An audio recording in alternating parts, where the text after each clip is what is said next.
बाद अगली खबर की ओर हम चलते हैं। दक्षिण कोरिया में तनाव की स्थिति बनी हुई है। मार्शल लॉ लगाने के कारण अपदस्थ राष्ट्रपति यून सुक योल की गिरफ्तारी के लिए पहुंची एजेंसी सीआईओ की योल समर्थकों और राष्ट्रपति के अंगरक्षकों के साथ झड़प हो गई।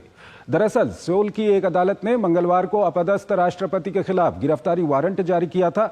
आपको बता दें कि दक्षिण कोरिया में राष्ट्रपति पद से हटने के बाद भी यून की सुरक्षा की जिम्मेदारी सेना के जवानों पर है। ये रिपोर्ट देखिए। 6 घंटे के मार्शल लॉ के आरोपी दक्षिण कोरिया के अपदस्थ राष्ट्रपति योन सुक योल की गिरफ्तारी के लिए चली करीब 6 घंटे की मशक्कत नाकाम रही। बड़े अधिकारियों के घोटाले की जांच के लिए बनी एजेंसी सीआईओ की टीम और पुलिसकर्मी शुक्रवार की सुबह योन के आवास पर पहुंचे तो उन्हें कई स्तरों पर विरोध का सामना करना पड़ा। टीम की पहले आवास के बाहर यून के समर्थकों से भिड़ंत हुई, फिर परिसर में मौजूद सेना की टुकड़ी ने उनका रास्ता रोका और अंत में राष्ट्रपति के करीब 200 गार्ड्स दीवार बनकर खड़े हो गए। घंटों दोनों पक्षों के बीच रस्साकशी चलती रही। नौबत हिंसक झड़प तक पहुंच गई, लिहाजा सीआईओ की टीम को बैरंग वापस लौटना पड़ा। जांच अधिकारी ने कहा कि यून को कानूनी प्रक्रिया में जांच एजेंसी की मदद करनी चाहिए। घटनास्थल पर मौजूद टीम की सुरक्षा का ध्यान रखते हुए भी उन्हें गिरफ्तार नहीं किया गया। देश पर मार्शल लॉ थोपने के आरोप में यून के खिलाफ महाभियोग चलाकर अपदस्थ कर दिया गया है। मामले को लेकर जांचकर्ताओं के साथ सहयोग न करने के आरोप में सियोल की एक अदालत ने मंगलवार को उनके खिलाफ गिरफ्तारी वारंट जारी किया था। ये वारंट 6 जनवरी तक मान्य है। अगर पुलिस तब तक उन्हें गिरफ्तार नहीं कर पाती है तो फिर से वारंट लेना पड़ेगा। वहीं यूएन के वकील ने गिरफ्तारी के प्रयास को अवैध बताया। बता दें कि दक्षिण कोरिया में राष्ट्रपति पद से हटने के बाद भी यूएन की सुरक्षा की जिम्मेदारी सेना के जवानों पर है। दरअसल पिछले महीने 3 दिसंबर की देर रात तत्कालीन राष्ट्रपति योल ने अचानक मार्शल लॉ लागू कर दिया। पूरे देश में इसके खिलाफ भारी गुस्सा फूट पड़ा। विपक्ष संसद से लेकर सड़क तक लामबंद हो गया। मजबूरन उन्हें अपना फैसला वापस लेना पड़ा। लेकिन इसके साथ ही यून का राजनीतिक भविष्य भी तय हो गया। उनके खिलाफ महाभियोग चला और पद से हाथ धोना पड़ा और प्रधानमंत्री को कार्यवाहक राष्ट्रपति बनाया गया। लेकिन जल्द ही उनकी कुर्सी भी चली गई। हान डाक-सू पर महाभियोग को आगे बढ़ाने में अड़चन डालने का आरोप लगा। दरअसल संसद से महाभियोग पारित होने के बाद मामला उच्च अदालत में जाता है। विपक्ष ने कार्यवाहक राष्ट्रपति पर जजों की नियुक्ति में देरी का आरोप लगाया। अब वित्त मंत्री को देश का कार्यवाहक राष्ट्रपति बनाया गया है। यून ने अंतिम सांस तक लड़ने का संकल्प दोहराया है। यही उनके समर्थकों को पुलिस से भिड़ने की ताकत दे रहा है। लेकिन सवाल है कि कितनी देर तक। हर्षवर्धन पंत हमारे साथ बने हुए हैं, विदेशी मामलों के जानकार हैं, उनसे हम बातचीत करेंगे इस मामले पर। हर्षवर्धन जी, अगर हम दक्षिण कोरिया की बात करें तो इस स्थिति को, जिस तरह की वहां पर स्थिति बनी हुई है, हमारे दर्शकों को समझाइए कि क्या कुछ वहां पर हो रहा है और क्या कुछ ये स्थिति है। देखिए, जब से एक्स प्रेसिडेंट यून ने मार्शल लॉ लगाया, उसके बाद उनको रिजाइन करना पड़ा और उसके बाद वहाँ पर एक उनके खिलाफ इम्पीचमेंट प्रोसेस हुआ और उनको इम्पीच कर दिया गया।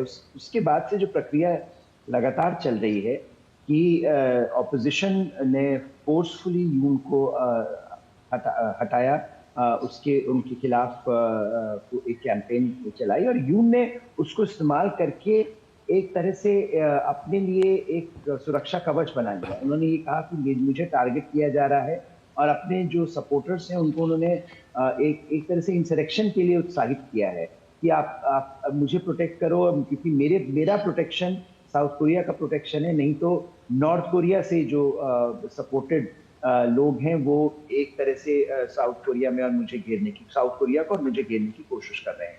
तो अभी हमने जो आज जो घटनाक्रम हुआ उसमें इन्वेस्टिगेटिंग एजेंसीज उनको अरेस्ट करने गई और वो अरेस्ट नहीं कर पाई क्योंकि वहां पर इतना बड़ा प्रदर्शन था और इतने एक तरह से वायलेंस होने की संभावना थी। तो अपनी सुरक्षा के मद्देनजर उनको वहां से जाना पड़ा। तो जो एक उथल पुथल मची हुई है पिछले कुछ महीनों में, हमने देखा किस तरह से तीसरे वहां पर तीसरे प्रेसिडेंट बने हुए हैं और कार्यवाहक राष्ट्रपति हैं और उनको दूसरे जो बने थे उनको भी इम्पीच कर दिया गया। तो कहीं पर इंस्टीट्यूशनल कोलैप्स जिस तरह से होता है और एक तरह से बड़ी अभूतपूर्व घटनाक्रम है कि साउथ कोरिया जैसा देश जहां पर काफी समय तक ये माना जा रहा था कि डेमोक्रेसी और डेमोक्रेटिक इंस्टीट्यूशनल फ्रेमवर्क जो है वो स्टेबल हो गया है, और वहां पर अब इस तरह की घटनाएं जो एक समय हुआ करती थी वो अब नहीं होंगी, जहां पर कूज और काउंटर कूज हुआ करते थे वहां पर वो फिर, लेकिन जो यून ने किया और उसके बाद से जो हो रहा है कि जो ऑर्गेनाइजेशनल कैपेसिटी है साउथ कोरियन स्टेट की वो काम नहीं कर रही है और इंस्टीट्यूशंस कोलैप्स हमको दिख रहा है। ये अपने आप में चिंता का विषय है क्योंकि साउथ कोरिया हिंद प्रशांत में एक बहुत इंपॉर्टेंट एक्टर है और अगर वहां पर इंस्टेबिलिटी बनती है तो उस इंस्टेबिलिटी का फायदा बाकी जो देश हैं जो इंस्टेबिलिटी चाहते हैं हिंद प्रशांत में उनके लिए अच्छी खबर। इस सिस्टम को हम थोड़ा सा समझना चाहेंगे कि योल को महाभियोग लगा के उनको पद से हटा दिया गया, लेकिन अभी वो कॉन्स्टिट्यूशनल जो बेंच है उसके पास वो मामला जाएगा, वहां पर अगर वो पास हो जाता है तब जाके इनको राष्ट्रपति भवन से इन जगहों से हटाया जाएगा। ये किस तरह का सिस्टम है, इसको हम समझना चाहेंगे। जी, वो कई लेवल्स हैं इसको अपील करने के। तो जो कॉन्स्टिट्यूशनल जो इम्पीचमेंट प्रोसेस पार्लियामेंट में हो गया है, लेकिन कॉन्स्टिट्यूशनल कोर्ट का जजमेंट आना बाकी है, तो वो कॉन्स्टिट्यूशनल उसका वो फायदा उठा रहे हैं क्योंकि उनके पास उतना समय भी है जब वो ये कह सकते हैं कि इंस्टीट्यूशनली मैं अभी भी खड़ा हुआ हूं और मैं लड़ रहा हूं। और मुझे लगता है उसका फायदा उनको उनके समर्थन में जो लोग खड़े हैं वो उनको दे रहे हैं और जिस तरह का नैरेटिव वो प्रोपोगेट कर रहे हैं कि मुझे टारगेट किया जा रहा है और ये नॉर्थ कोरियन एजेंट्स हैं जो साउथ कोरिया को टारगेट कर रहे हैं, उससे मुझे लगता है वहां पर एक तरह से नेशनलिस्ट रिसर्जेंस उनकी जो कंस्टिट्यूएंसी है उसमें हो रही है। हालांकि बहुत बड़ी कंस्टिट्यूएंसी नहीं है और बहुत ज्यादा सपोर्टर्स नहीं है, लेकिन अगर आप ये देखें कि किस तरह से एक छोटा सा एक ग्रुप वो भी इतना इफेक्टिवली जो उस पूरे देश की जो इन्वेस्टिगेटिव एजेंसी है उसको काम नहीं करने दे रहा है। वहां पर ये बताया जा रहा है कि उनके पास वेपन्स थे जब वो गए और काफी वो एग्रेसिव थे वहां पर जाकर, तो वो सारे जो ऑफिसर्स थे वो लौट आए, उनको उन्होंने अरेस्ट नहीं किया ही उनको। तो ये मुझे लगता है अपने आप में अप्रत्याशित स्थिति साउथ कोरिया में बनी हुई है और जब तक कॉन्स्टिट्यूशनल कोर्ट डिसाइड नहीं करता है तब तक इनके पास ये स्पेस अवेलेबल है उनके पास कि वो ये आर्ग्यू करते रहेंगे कि मुझे टारगेट किया। हर्षवर्धन जी, यहाँ पर एक सवाल आपके सामने रखना चाहूंगा, जो आपने पहले जवाब दिया था उसमें भी इसका जिक्र किया था। इंडो पैसिफिक की अगर हम बात करें तो यहाँ इस इलाके में जो कोरिया प्रायद्वीप का इलाका है, यहाँ पे जापान, साउथ कोरिया और यूएस का बहुत अच्छा यहाँ पर गठबंधन है और ये जो अस्थिरता बनी हुई है दक्षिण कोरिया में, इसका कितना फायदा चीन और उत्तर कोरिया उठाएंगे और कितना इसका जो घाटा है वो इस अलायंस को होगा?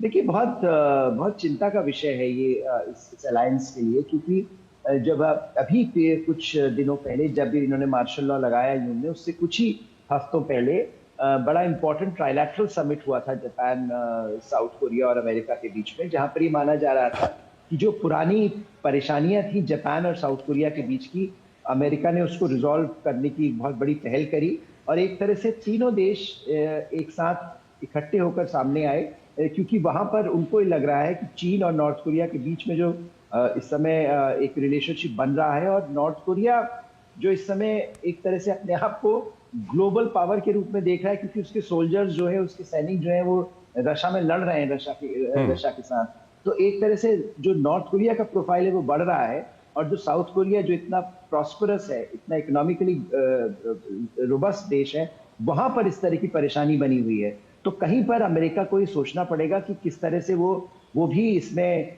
कुछ कर पाएगा या नहीं, क्योंकि अमेरिका के लिए ये बड़ा एक सेटबैक है, अमेरिकन पॉलिसी के लिए सेटबैक है और हिंद प्रशांत के लिए भी, स्टेबिलिटी के लिए भी बड़ा सेटबैक है, क्योंकि साउथ कोरिया ने हमेशा यहाँ पर एक बहुत इंपॉर्टेंट रोल प्ले किया है उसको स्टेबल बनाने में एज अ मैच्योर डेमोक्रेसी।